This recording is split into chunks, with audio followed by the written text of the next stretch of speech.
Merci d'être sur la télévision Labari pour suivre le journal de ce jour, jeudi 22 avril 2021. Mesdames, Messieurs, bonsoir, bonne rupture et bienvenue à tous.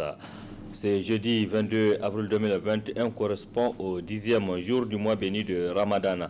La communauté musulmane entame donc la deuxième décade de ce mois, une décade pleine de signification pour les jeûneurs. Précision avec Oustaz Haladou Haya.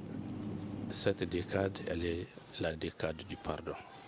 Et Allah subhanahu wa ta'ala a dit Ya ayyuhalladhina amanu hal adullukum ala tijaratin tunjikum min azabin alim tu'minuna billahi wa rasulihi wa tujahiduna fi sabilillah bi amwalikum wa anfusikum zalika khairul lakum in kuntum ta'lamun. Ila akhir al-aya. Allah subhanahu wa ta'ala a dit vous croyez, voulez-vous que je vous informe sur un commerce qui va vous épargner du feu de l'enfer? Faites des efforts dans ma voie. Avec quoi? Avec vos biens et votre personne. C'est ça qui est meilleur pour vous si seulement vous le savez. Dans la suite du verset, Allah subhanahu wa ta'ala a dit il va vous pardonner vos péchés. Donc, multiplions les bonnes œuvres. Faisons des efforts. C'est une décade qui a besoin de la patience. Faisons des efforts physiquement, comme la lecture du Coran, les prières surrogatoires, les qiyam al-layl, les visites. Il faut endurer. Il faut également faire des efforts dans les dépenses dans la voie de Dieu, surtout en faveur des faibles et des nécessités. Il faut endurer, il faut patienter. On a donné, il faut encore donner. Il faut patienter dans l'abstinence. Parce que après une dizaine de jours de jeûne, il faut endurer. Et le mois béni de Ramadan, rappelons-le, on le gêne dans son intégralité pour mériter les bénédictions du mois béni de Ramadan. On ne le partage pas et on ne programme pas exprès de jeûner 28 jours, 27 jours. C'est dans son intégralité qu'on doit jeûner. C'est pourquoi Allah subhanahu wa ta'ala a dit chercher secours, l'assistance auprès de qui? De la sourate 2, auprès de Dieu, sourate 2, verset 153. Avec quoi? Avec les zikr, avec la prière et avec l'endurance, et Allah est avec ceux qui sont patients. Donc pour bénéficier de ces jours, de cette bénédiction du mois béni de Ramadan, il nous faut endurer, il nous faut patienter en continuant à multiplier les bonnes œuvres, les actes de charité, les efforts physiques et matériels. Alors, profitez donc de cette deuxième décade pour multiplier les bonnes œuvres afin de bénéficier de la bénédiction de Dieu. Au Niger, la norme réglementaire pour construire une école sur un espace est de 10 000 mètres carrés. En principe, cette norme est-elle respectée? Quels sont les risques liés au non-respect de la dite norme? Élément de réponse dans ce reportage signé Nefissé Haya et Abouakar Souley. Au Niger, l'installation des établissements scolaires est bien réglementée par les autorités en charge de l'éducation à travers des arrêtés qui précisent des normes à respecter avant d'installer une école, des normes techniques, environnementales et pédagogiques qui n'ont pas été respectées au site de l'école Pays-Bas, abritant 4 écoles sur une superficie de 750 mètres carrés au lieu de 10 000 mètres carrés. Superficie d'une école, 1 hectare. Il y a jusqu'à 3 écoles qui sont sur 700 mètres carrés.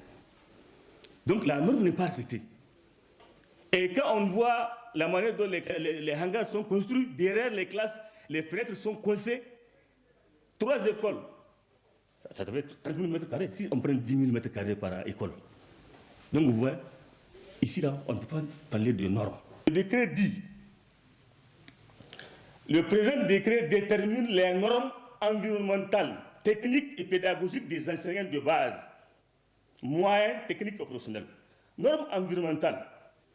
Pour un minimum de sécurité, le site d'implantation d'une école doit être à l'écart de toute les nuisances pouvant affecter le bon déroulement de l'action éducative. Circulation, usines, marchés, restaurants, bars, lieux de culte, zones d'inondation, pollution, cimetières, aéroports, garages, moulins, etc., parking, etc., etc.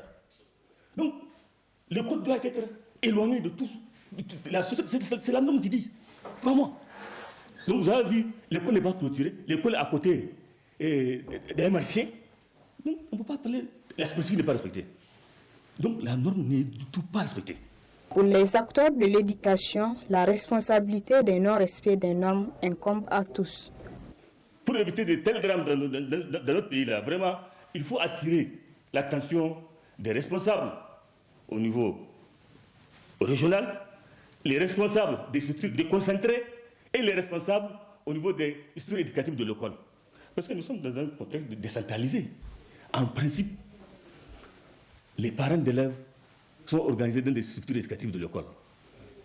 Les COIAS, les AME, et même les élèves sont organisés en gouvernement scolaire.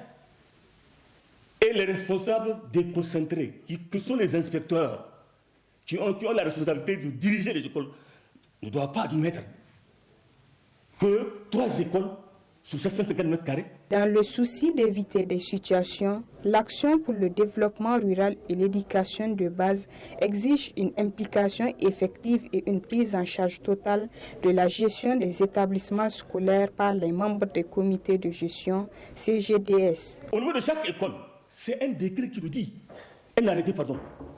Chaque école, dans chaque école, il doit y avoir un CGDS, un comité de gestion décentralisé des services scolaires. Il faut que les parents d'élèves, dans les écoles, eux-mêmes, il y a des parents qui sont intellects, il faut qu'eux-mêmes veillent à ça. Il faut que les parents intègrent les structures éducatives de l'école. Il faut que les parents s'approprient de la gestion de l'école.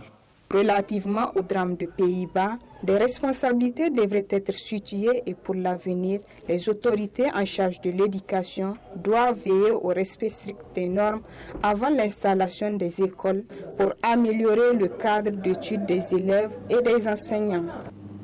Merci Nafissa Yahya. Demain, vous suivrez la suite de ce reportage. Donc, cette fois-ci, l'angle va porter sur l'angle architectural. Le ministère de la Santé publique organise depuis ce matin un atelier à l'hôtel Bravia de Niamey. Il s'est agi pour les participants de cet atelier qui va durer 3 jours d'élaborer le plan d'action national budgétisé de la planification familiale au Niger sur la période 2021-2025. Retrouvons Nafissa Yahya cette fois-ci sur les images de Nasser Sidou. Cet atelier qu'organise le ministère de la Santé publique à travers la direction de la planification familiale vise entre autres objectifs l'élaboration du plan d'action national budgétisé de la planification familiale du Niger post-2020. Au ministre de la Santé publique de rappeler le processus ayant abouti à l'élaboration de ce plan. Dans sa phase finale en 2020, le ministère de la Santé publique, à travers la direction de la planification familiale, a lancé une revue finale de ce plan afin non seulement de revoir avec tous les acteurs les niveaux de progrès réalisés, le respect des engagements des acteurs et la pertinence des stratégies mises en œuvre, mais aussi les obstacles et les leçons apprises. Plusieurs étapes ont été franchies pour l'élaboration du plan d'action national budgétisé post-2020 du Niger. Vous allez d'ailleurs le découvrir dans les présentations au cours de cet atelier. Le processus se poursuivra avec l'organisation d'un atelier retraite d'un groupe restreint rompu dans la rédaction des plans stratégiques, l'organisation d'un atelier national de validation de plan d'action national budgétisé post-2020 avec les cadres du niveau central, les directeurs régionaux de la santé publique des 8 régions, les partenaires techniques et financiers de la SRPF et les acteurs de la société civile intervenant dans le domaine de la SRPF. La finalisation du plan, qui prendra en compte les résultats de la validation par le groupe des experts et le groupe technique national. L'organisation d'un forum national sur l'alignement des partenaires et la mobilisation des ressources pour la mise en œuvre de ce plan. Plusieurs efforts ont été consentis par le gouvernement pour relancer la planification familiale au Niger. En effet, la prévalence contraceptive est passée de 14,7 selon le tract à 21,8 en 2020. selon l'estimant basé sur l'Utile Track 2020. Ces résultats ont été possibles grâce aux progrès réalisés dans différents domaines, tels que la révision du décret d'application de la loi sur la SR pour intégrer la délégation des tâches, la création et l'opérationnalisation de la direction de la planification familiale, l'organisation des campagnes de la promotion de la planification familiale, de lutte contre les violences basées sur le genre et le partenariat stratégique avec l'association des chefs traditionnels et des chefs religieux, l'offre communautaire de la planification familiale à travers la délégation des tâches, l'organisation des cliniques mobiles pour approcher le paquet de services des populations les plus éloignées des formations sanitaires, l'approvisionnement régulier en produits contraceptifs, pour ne citer que cela. Le ministre de la Santé publique a enfin souhaité plein succès aux travaux de cet atelier qui va durer 3 jours. Direction la salle de la maison de la presse de Niamey qui a servi de cadre ce matin à une autre rencontre. C'est celle de l'ONG Jeunesse, Enfance, Migration et Développement JIMED qui a lancé ce matin son projet d'appui à l'engagement de la société civile dans la promotion et la protection des droits des migrants au Niger, Promiga. Cette cérémonie était aussi une occasion pour la première rencontre nationale du réseau Remidet. Arrête ça là. Le projet Promiga qui fait l'objet de la présente cérémonie de lancement est mis en œuvre par l'ONG JIMED en consortium avec Forum Réfugiés COSI financé par l'Union européenne à travers le programme d'appui à la société civile PASOK 3. L'objectif de ce projet est de soutenir l'engagement de la société civile dans la promotion et la défense des droits des migrants au Niger. Le projet dont le lancement nous réunit ici, le PROMIG, vise à soutenir l'engagement de la société civile dans la promotion et la protection des droits des migrants au Niger. La logique des réseaux que promeut le projet PROMIG s'inscrit en adéquation avec l'objectif du PASOK 3. Le projet s'attachera à renforcer la capacité de la société civile, à renforcer les dynamiques collectives au sein de la société civile, à renforcer l'efficacité et la crédibilité des organisations de la société civile et à améliorer la concertation et le dialogue entre les pouvoirs publics et la société civile autour des questions migratoires. Ce projet vient consolider une dynamique active déjà engagée par les OSC dans le domaine de la migration et qui a débouché sur la mise en place du REMID, la réalisation de plusieurs formations au profit des organisations de la société civile, ainsi que le développement et la mise en œuvre de plusieurs activités de plaidoyer. Le secrétaire général adjoint du ministère de l'Aménagement du territoire et du développement communautaire a pour sa part exhorté le consortium à exécuter le projet Promiga dans les normes. Le ministère de l'Aménagement du territoire et du développement communautaire exprime par ma voix ses vifs encouragements à l'ONG JIMED et ses partenaires pour la bonne mise en œuvre de ce projet et lui rassure de sa disponibilité à l'accompagner dans la mise en œuvre et le suivi. C'est le lieu aussi pour moi d'exhorter l'ONG JIMED, porteuse de ce projet, ainsi que son associé Forum Réfugiés COSI à exécuter ce projet conformément aux engagements pris vis-à-vis des bailleurs décrits dans la convention de financement, aux normes et à la réglementation dans les secteurs ciblés, aux engagements pris vis-à-vis du gouvernement nigérien décrits dans le protocole de mise en exécution signé avec le ministère de l'Aménagement du territoire et du développement communautaire. Le président de la Commission nationale des droits humains a, avant de lancer les activités du PROMIG, rassuré l'ONG JIMED que la CNDH apportera tout son soutien dans la réalisation des objectifs fixés dans le cadre de ce projet. La Commission nationale des droits humains est heureuse de collaborer avec JIMED et ses partenaires dans le cadre de ce projet, ainsi que le réseau REMID, regroupant des organisations de la société civile œuvrant dans le domaine de la migration et des droits humains. Cette implication permanente de la Commission nationale des droits humains aux côtés des organisations de la société civile, cadre parfaitement avec la loi 2012-44 du 22 août 2012, déterminant sa composition, son organisation, ses attributions et son fonctionnement. La CNDH apportera donc tout son concours dans la réalisation des objectifs fixés dans le cadre de ce projet. Le PROMIG qui intervient dans les régions d'Agadez, de Tawa et de Niamey durera 18 mois. Décédé des suites de ses blessures enregistrées sur les champs de bataille, le maréchal du Tchad Idrissa Déby sera enterré dans son village natal demain vendredi 23 avril 2021. Plusieurs chefs d'État sont déjà sur place, dont le Nigérien Mohamed Bazoum. Ils vont assister, eux, aux obsèques à N'Djamena. En ce moment précis, Oustaz Khaladou Yahaya appelle les Nigériens à plus de solidarité envers le peuple tchadien. On l'écoute.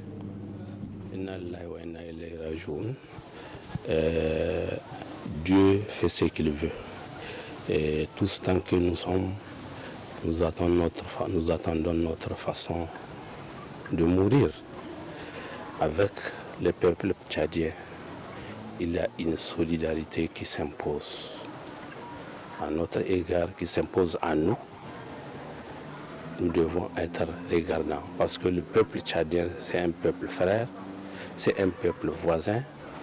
Et l'humanisme, ça va au-delà de la religion, ça va au-delà de l'ethnie et de toute considération sectariste. Et c'est un peuple aussi qui a songé à nous au moment de nos difficultés. Nous devons être reconnaissants. L'islam recommande la reconnaissance. De surcroît, le prophète Mohammed sallallahu alayhi wa sallam a dit, c'est lui qui t'a fait du bien, il faut le récompenser, ne serait-ce qu'en disant Jazakallah khair. Dans cette épreuve nouvelle que le peuple tchadien a connue, nous devons être suffisamment, sérieusement préoccupés et nous devons contribuer surtout pendant ce mois béni de Ramadan par la multiplication des invocations à leur faveur. C'est leur droit. Le prophète Mohammed sallallahu alayhi wa sallam a dit que la communauté musulmane, les musulmans sont comme un seul corps. Quand une partie du corps est touchée, du coup, le reste l'est. Et l'islam a recommandé la coopération. Et entraidez-vous dans l'accomplissement des bonnes œuvres et la piété. Nous devons être préoccupés et surtout contribuer par des moyens légaux et surtout par des invocations pendant ce mois béni de Ramadan pour que Allah les aide à surmonter cette épreuve dans le calme, la sérénité, l'unité et la quiétude sociale. Autre aspect de cette édition, la vente des métaux issus de la récupération est un véritable business à Niamey, parfois vendu par des particuliers ou à ramasser sur des dépotoirs. Ces métaux finissent au marché Katako avant leur récupération et expédition au Nigeria voisin. Kader Hassan est un marchand de métaux. Il explique à nos confrères du studio Kalangu comment il exerce ce métier.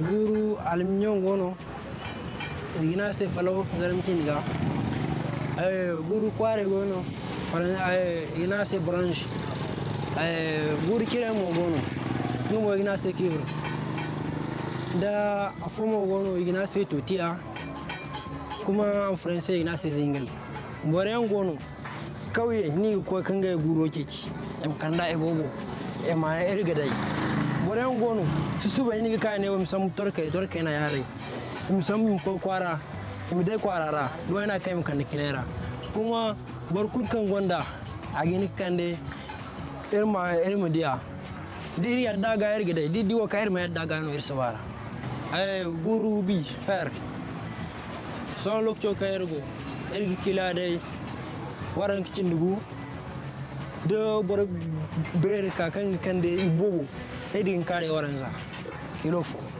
falaw ngomo kilo zonguno aluminium borange ngomo 1000 francs no kilo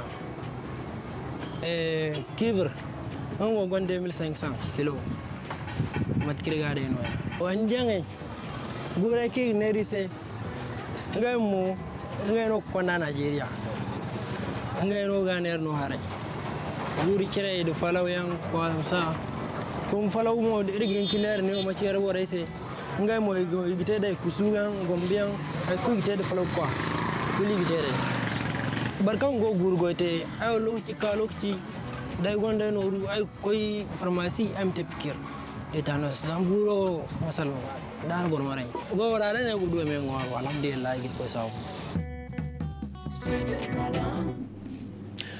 Point final de cette édition. Merci à vous de l'avoir suivi et restez en compagnie du programme de la télévision La Bari. Excellente nuit à toutes et à tous. Au revoir.